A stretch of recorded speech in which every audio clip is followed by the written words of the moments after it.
দীপাঞ্জন চক্রবর্তী প্রাক্তন এনএসজির deputy commandant, intelligence কর্তা, সারা ভারত জুড়ে কাজ করেছেন, সর্বোচ্চ পর্যায়ে কাজ করেছেন, জীবন বাজি রেখে কাজ করেছেন। সেই মানুষটিকে আজকে নিয়ে এসেছি সন্ময় স্পিক্সে আপনাদের কাছে, আপনাদের সামনে।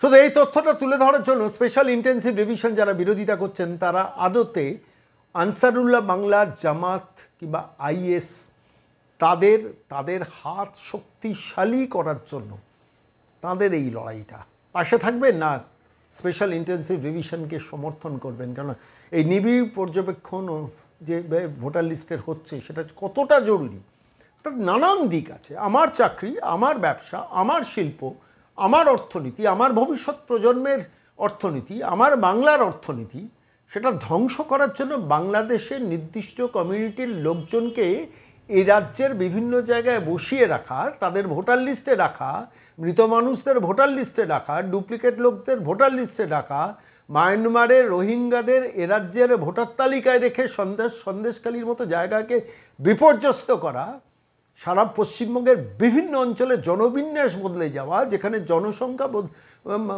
বেড়েছে গত 15 বছরে সংখ্যাটা প্রায় 31%, সেইখানে দাঁড়িয়ে এই পশ্চিমবঙ্গে 66% ভোটার তালিকায় সমৃদ্ধি। পেছনে কারণটা কি? নির্দিষ্টভাবে কাদের খুশি করার জন্য এবং কার সর্বনাশ করছেন মমতা অভিষেক গ্যাং? প্রতিদিন সকাল দুপুর বিকেল ফিরে আসি সেই প্রশ্ন নিয়ে, এবং পুলিশ প্রশাসন অ্যাডমিনিস্ট্রেশন তাকে সমর্থন করছেন। আপনি করেন? আপনার করা উচিত। নিজের মনকে প্রশ্ন করুন। নিজের বাড়িতে যে ছেলেটা বড় হচ্ছে, যে মেয়েটা বড় হচ্ছে, আপনার যদি ব্যবসা থাকে সেই ব্যবসার অর্থ কোথায় চলে যাচ্ছে, কে ভাগ বসাচ্ছে আপনার জমিতে, কে এসে ওখানে বসে পড়ছে? আপনি কিছু করতে পারছেন না কেন পুলিশ প্রশাসন তাঁদেরই পক্ষে কথা বলছেন।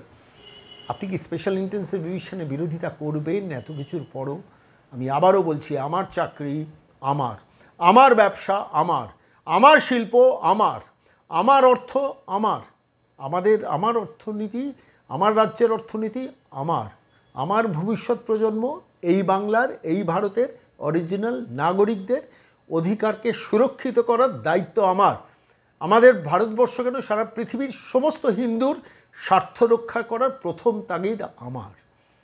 সেইখানে যখন ঘা মারতে চাইছে আনসারুল্লাহ বাংলা, সেইখানে যখন ঘা মারতে চাইছে জামাতরা, তখন স্পেশাল ইন্টেন্সিভ রিভিশনের বিরোধিতা করছে একটা দল, ক্রিমিনাল গোষ্ঠী নিয়ে যারা তৈরি হয়েছে এই রাজ্যে। আমি সরাসরি এই বিষয়গুলো নিয়ে প্রাক্তন এনএসজি ডেপুটি কমান্ড্যান্ট দীপাঞ্জন চক্রবর্তীর সঙ্গে কথা বলেছিলাম। কি বলেছেন শুনুন। নমস্কার দীপাঞ্জন দা, সন্ময় বলছি। নমস্কার সন্ময় দা, বলুন।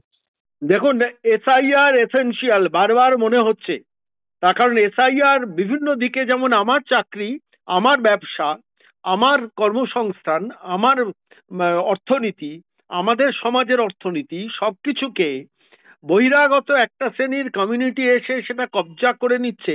আমি ক্ষতিগ্রস্ত হচ্ছি শুধু রাজনৈতিক কারণে। আমি এসআইআর এর বিরোধিতা করব, কিন্তু সেই এসআইআর তো আমার সেই জায়গাটা একটা প্রোটেকশন তৈরি করবে।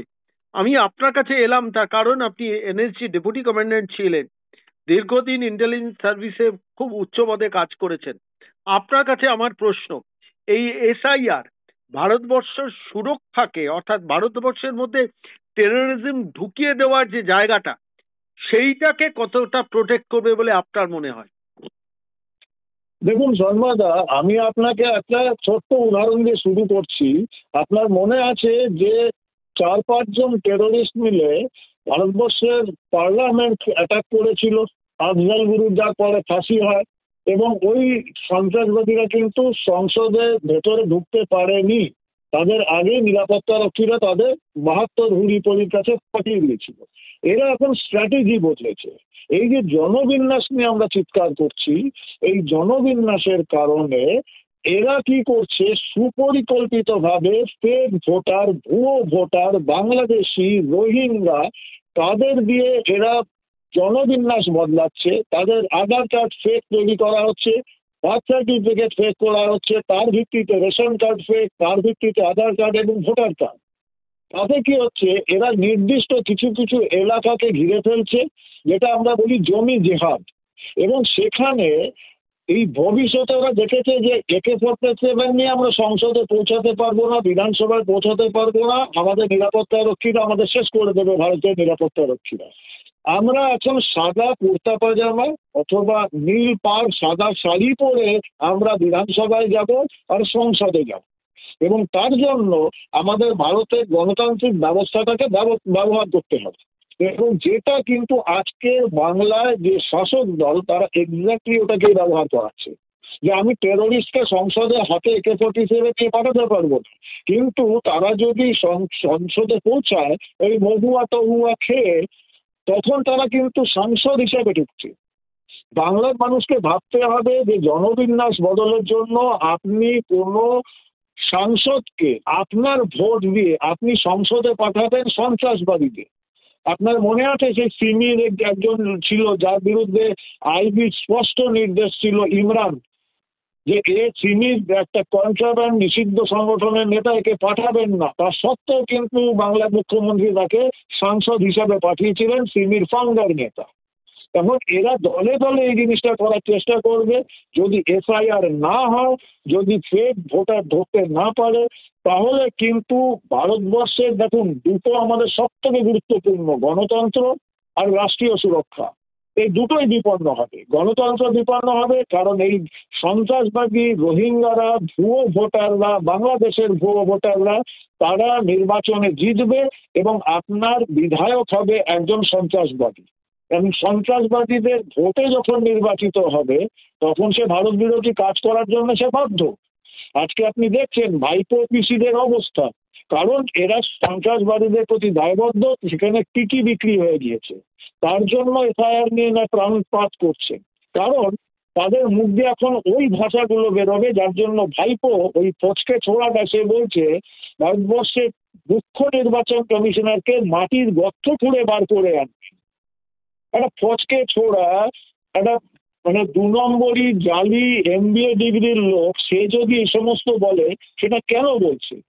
কারণ এই ভাষাগুলো বলার জন্য জসিমউদ্দিন রহমানি, আল কায়দার বাংলাদেশ যে আনসারুল্লাহ বাংলা টিমের হেড, তারা বাধ্য করছে। এখন পিসি ভাইপো এই জিহাদিদের বাঘের পিঠে সবার হয়ে গেছে, নামতে গেলে খেয়ে ফেলবে। তার জন্যই তারা এখন মৃত মানুষ থেকে মৃত বেড়াল ছানা সবার পেছনে একটা FIR গুঁজে দিচ্ছে, যাতে FIR না হয়, মানুষকে বিভ্রান্ত করছে। বাংলার মানুষকে এর পেছনে ঘুরে দাঁড়াতে হবে। এর জন্য যদি ঘুরে না দাঁড়ায় বাংলা, আমি গ্যারান্টি দিয়ে আগেও বলেছি, বহু বছর ধরে বলছি, আবার বলছি, 2026 শেষ সুযোগ। 2026-এ যদি বাঙালি ওই ভুল করে, বাংলা কিন্তু বাংলাদেশের অংশ হবে, সালতানাতে বাংলার অংশ হবে। গজওয়াতুল হিন্দের স্বপ্ন এই বাঙালি হিন্দু বাঙালিরা আমরাই কিন্তু সাহায্য করবো এই হতে। আমাদের ঘুরে দাঁড়াতে হবে, নাহলে বাংলা বাঁচবে না, বাঙালি বাঁচবে না, ভারতের জন্য একটা বড় সমস্যা হয়ে যাবে। সন্ময়দা, অনেক ধন্যবাদ দীপাঞ্জন দা।